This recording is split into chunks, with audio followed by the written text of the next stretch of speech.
ఆ ఉంగరం మావయ్యకిచ్చేసావా?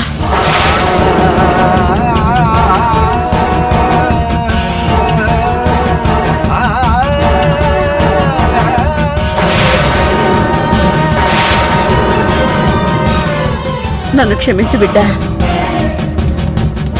నాకు ఏ జబ్బు లేదు.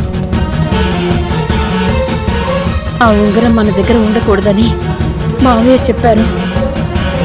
అది ఉండడం వల్లే నువ్వెన్ని కష్టాలు పడుతున్నావని చెప్పారు.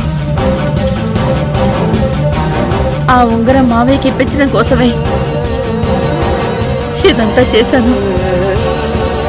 ఎంత పని చేశావమ్మా! నీ జీవితం బాగుపడాలని చేశాను బిడ్డా.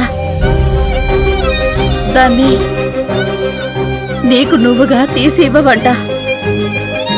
అందుకోసమే ఎంత నాటకం ఆడాల్సి వచ్చింది.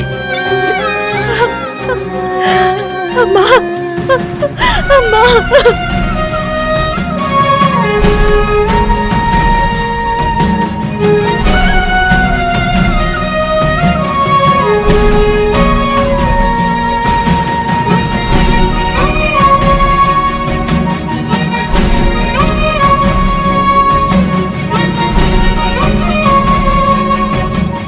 బిడ్డా, ఇదంతా నీ మంచి కోసమే చేశానని చెప్తున్నాను కదా.